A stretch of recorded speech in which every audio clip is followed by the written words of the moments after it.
And another thing I suggest, and this actually does not come out of India but out of my own practice, is to eat organic foods as much as you can. And well, maybe not many people know, but I'm actually an environmental engineer, so I've been working on that subject quite a lot. And remarkably, what actually almost never comes out in the studies and things is that pesticides and many other of these chemicals not only have toxic effects at some level, but also quite clearly have emotionally toxic effects. And that is something almost never talked about, but I've read so many reports on studies like that. And then, they test it on people or even some laboratory animals. And in the details of the report, you will find, many people complain about anxiety, or they complain about, let's say headaches, or feeling weak, or things like that. And even in laboratory animals, they will see like the animals are not behaving normally. But this is regarded as unimportant. As long as they're not dying, no problem. So, but it's quite clearly there, and also in that way I advise as much as you can to use organic foods. They are more happy foods, and we have to be aware that already we are being bombarded with chemicals from everywhere. From the air, from the clothes that we buy, from everywhere. So trying to minimize that is advisable. Trying to regularly detox is also advisable. That has become so important now. Like in India, you have this very famous cleaning technique, purification technique called panchkarma, which has like 5 different kinds of cleaning techniques. And these days it is quite clear that it is no longer possible to do a panchkarma, which is quite an intense purification process, without preparation. Because when people, especially Western people, are going there and they are thinking, I'm going to India, panchkarma, fantastic, I'll feel great, they come back and they're ill. And very ill sometimes, because all these toxins are coming out because of the cleaning process, but so much is coming out that the panchkarma is not sufficient to really remove it all. And then it comes out from where the body has stored it, which is usually the most safe place, and being completely circulated in the system, and then going to places where it shouldn't go, and it's creating lots of problems. So if you want to do panchkarma, actually these days you are advised first, for 1 year, drink many kinds of purifying teas, and do many kind of short fasts, and do many kind of other smaller things, so that already some of these toxins are going out before you really try to clean yourself. So this is really an important issue. So in food, if you can avoid it, try to avoid it. And organic foods are now widely available, and very good quality foods. They are more happy foods if you look at the way also that they have been living. And in terms of regular detox, there is one very well-known product in India called curry, which most people know. And curry is actually made out of 2 spices, basically, which is called coriander and curcuma, yellow powder. Actually, the basis for curry is 1 part curcuma mixed with 2 parts of coriander. And then you can add many other spices, and many of the curries you buy, they have also other spices there, but this is the basis. And these are 2 very detoxifying spices. So curry is so nice, you can basically use it in every meal. One of the dishes, like the vegetables or something, can have some curry. So in that way you are regularly doing a little detox. And also another one which is often used in India. I'll start passing these on because otherwise they'll just get stuck here. Another one very often used is cumin. Cumin you find in rice dishes and many other dishes. And so cumin also is very much detoxifying. Right. So, I said 6 tastes, fresh foods, vegetarian, organic. And then 5th point is digestibility of food. It's just basically also an efficiency thing. Why eat food which takes away your energy? No, you want to eat food because you need energy. No?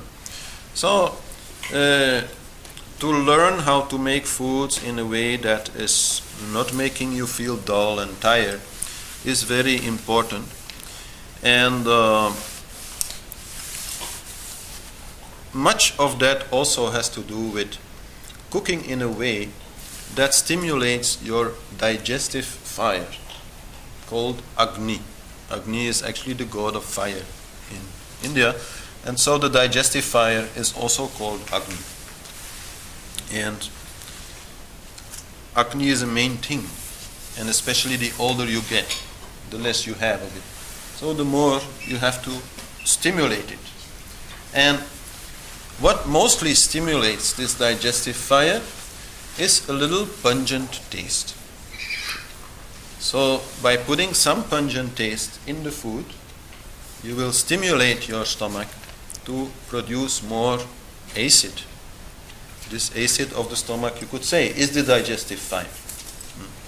So to watch that, and also especially if you have a little problem there, if food easily makes you feel drowsy and tired, then you have to try to work with your digestive fire, meaning stimulating it, not cooling it down too much. Like one of the things there is, of course, water. If you drink a lot of water before you're going to eat, then you're going to put out your digestive fire before it even started. No? So drinking water with food is okay, but should be really moderate. Not too much water should be drunk during and after food. Drinking lots of water is very good. Drinking some water during food is very good, but drinking lots of water during food is a very bad idea. Okay? So, laughing after eating is very good also for helping your digestive fire. And so whenever the meal is finished and everybody is still like a little bit sitting there, is the best time of the day to tell some jokes and make everybody laugh, and that really will help the digestion of the food. So digestibility can be in this way stimulated also by using then very specific spices for very specific foods, something which I can't really explain now because that's like such a really long story, but it is there, and yeah, it's also a little personal. Some people will have more problems like digesting rice, and some people will have more problems digesting lentils. So you have to a little bit know what you can and what you cannot easily do, and then work with it and see what you can add. For example, rice and other starch-based products like wheat products like chapatis, Indian breads, they can easily, in some people, create stomach acidity, so that like a little bit like an acid taste comes to your mouth. So they're using cumin with the rice or the chapatis also is very, very good. So this is just one example of how a particular food can be made easier to digest.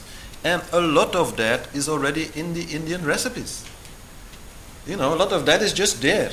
So just taking a book like that, starting to use those recipes in cooking, automatically will teach you how to make this more digestible and that more easy to digest, and that and that and that.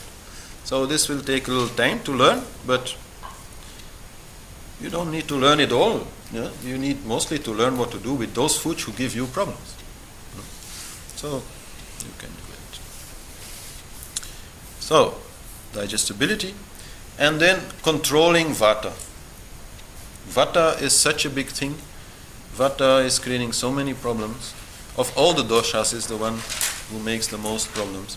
So controlling the gas buildup in your system is very important. So first of all, you have to know what foods are most easily producing gas.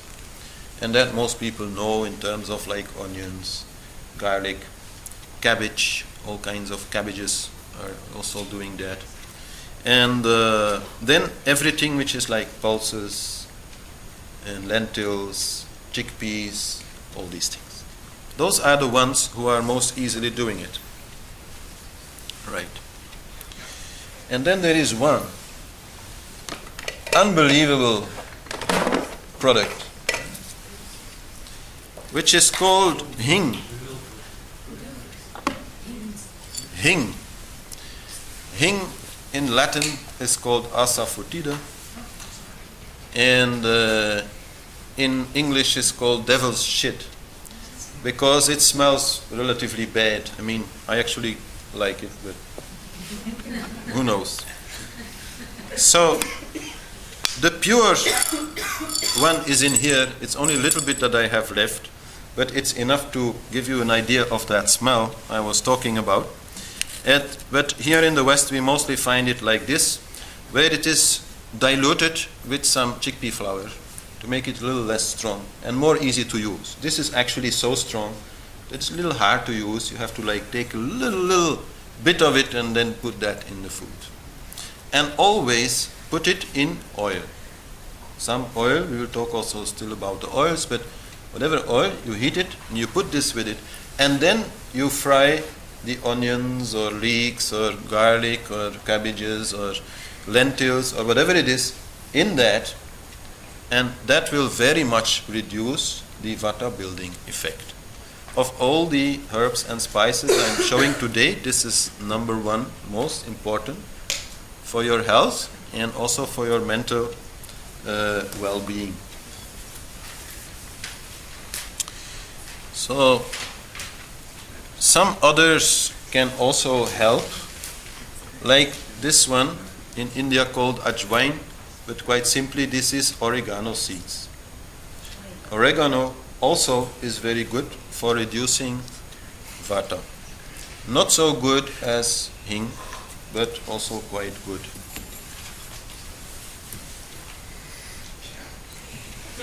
And that helps for? Sorry? Oregano. For vata also helps to reduce vata. Like if you don't want to use hing in everything, you can use oregano as an alternative, but it works less well than hing. Hing is fantastic for that.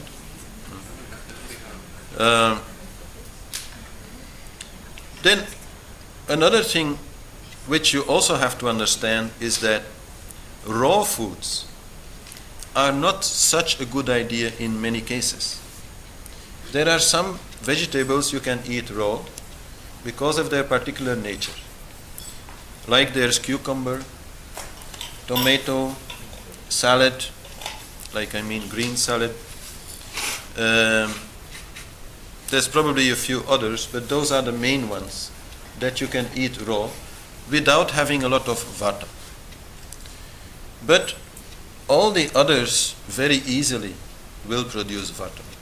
Let's say, the big peppers. People also like to, cut that up and put that in a salad. It's very tasty. But next time you do that, you watch yourself. You will see. You will have a lot more gases in your belly if you do that. This is just one of the examples. So those foods should rather be cooked. And here in the West there is this kind of, movement of eating as much raw foods as possible, going back to nature and all that. It's not a good idea. Some sadhus may do it, but then they will only eat specific kinds of food. And they will do a lot of pranayama. Pranayama meaning breathing exercises.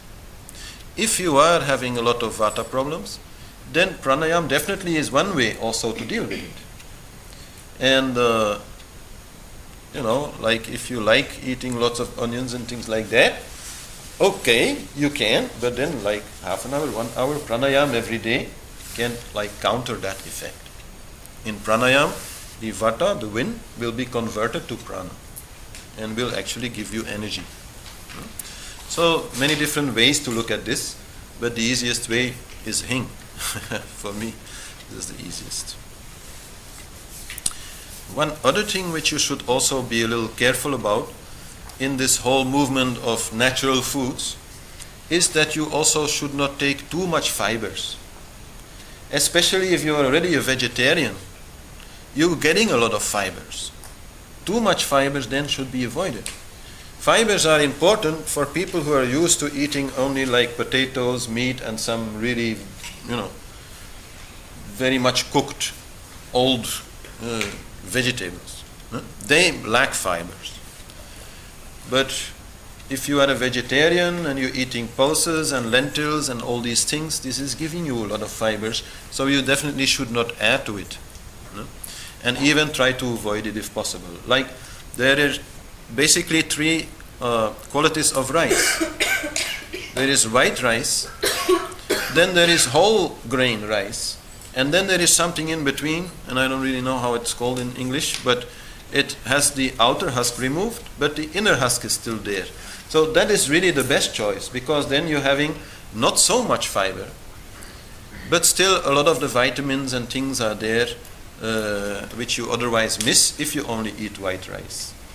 So those kind of like intermediate foods are the best option, because too much fibers definitely is going to irritate, tickle your intestines, and in that way also produce vata and constipation. For people who don't eat enough fibers, then fibers are needed not to become constipated. But if you have too much fiber, then also you will become constipated. And then I've come to the next part, which is avoiding constipation. Number 7, the rule is no constipation.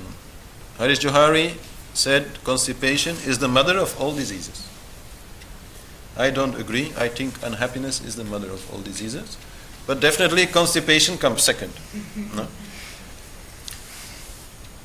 Constipation puts so much pressure on your whole system, and then the food which normally already will take 2 or 3 days to leave your system will maybe take 3 or 4 or 5 days to leave your system and start rotting. Even if it's like very good food to start with, will anyhow start rotting there and create many toxins and gases and things which are very unhealthy. So how to avoid constipation? Many things are there, but so basically you should never eat food which is too dry. And that is not the same thing as having enough water with your food. If you're having water, then first of all, as I said, it's going to cool down your digestive fire, but secondly, it's also going to have like a different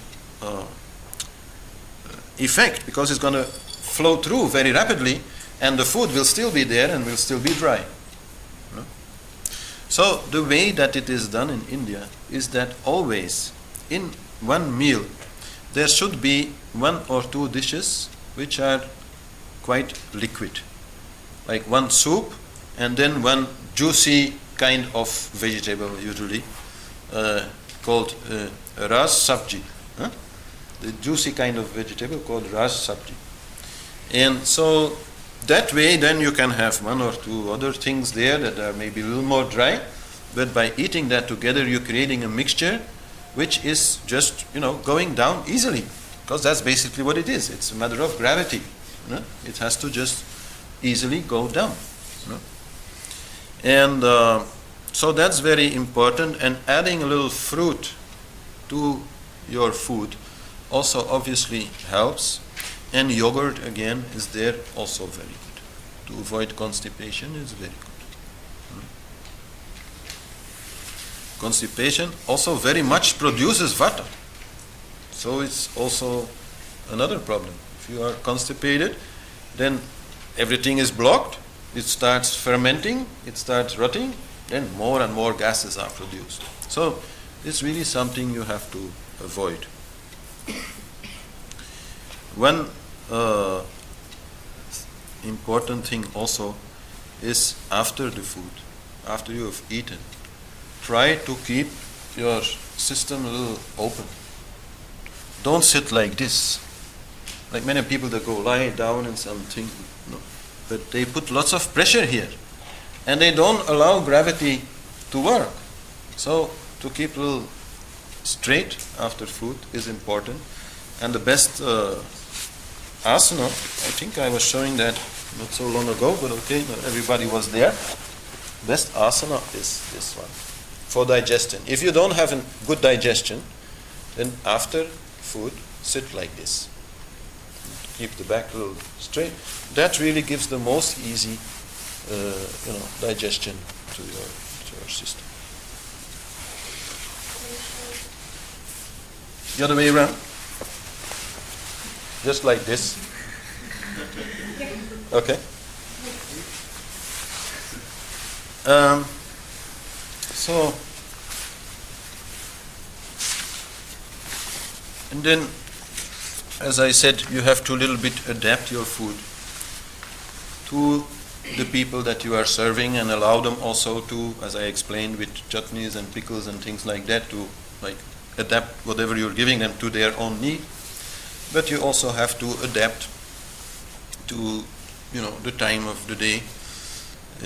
We're actually going to talk a lot more about that in a class which is coming on daily rhythm and all kinds of things which have to do with the natural rhythm of the day and how you can most easily fit into that.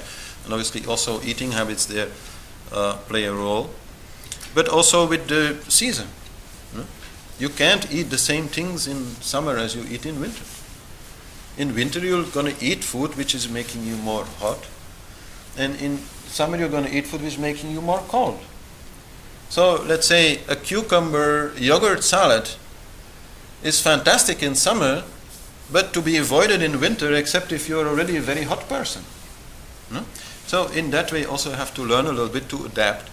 And some foods will be better at this time and some other foods will be better at another time. And in India, generally it is regarded that the best time to eat is between sunrise and sunset.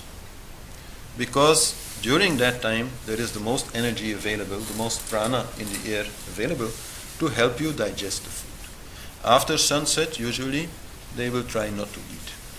And especially in like ashrams and other spiritual groups, they will eat twice a day. They will not eat early morning, but then like halfway morning or something, they will have some breakfast. And then around 4 or 5 o'clock, they will have one big meal and that's it. In order to avoid to eat after sunset. For us this is a little bit more difficult, but the main thing I can say there is don't eat fruits, don't drink fruit juices after sunset. That's the main thing, and if you don't believe me, just have a lot of it, see what it does to you. You will see it will make you feel bad and it will disrupt your digestion. So especially fruits are very good, but not after sunset. So then about things that can be added, I already was passing through those pickles. Then I can pass through this chutney. This is homemade, so don't mind opening it and having a taste. It's made from a special kind of pear. And then this also is fantastic. It's called churna and comes in many varieties, but it's also something like you can take it, it's like powder, and put it on the food afterwards, like you can put it on the rice or on the vegetables or whatever you like. And this is also very good for digestion. It's a miracle product really to help you digest your food. It also has some hing, like asafoetida, but many other things are there that help digest. And churna, yes. Different brands are there, different flavors are there. And then another one which can also be put after the food is already made, but also can be used in the food, is black salt. And black salt actually looks pink, but when it is like as a rock salt, then it is looking black. But when you grind it in powder, it becomes pink. This is, you could say, a Indian herbal salt, and it has lots of hing also. So also there it helps, and nice other spices, very nice taste. So what else do I have in that category? Oh, I didn't pass through the lime pickle, so I can pass that through. And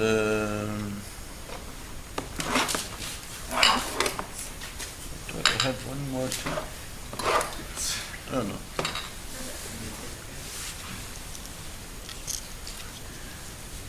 No. So this are some of the things. But so many things you can easily make, like just say, for example, you mince up some fresh ginger, you add some lemon juice and some black pepper. Very simple. Fantastic for anybody who wants a little bit more heat. Fantastic to help digestion, fantastic kind of food, but everybody has to be able to choose himself. I want only a little bit, or I want a lot, or whatever. This is quite personal. Many things like that exist, All right. And then before we're gonna look into whatever else is here in that box, the 9th point that I want to make on food is about your own consciousness as a cook. There's an old saying in India that says, when you eat the food of a cook, you are not only eating the food he made, you are also eating his mood.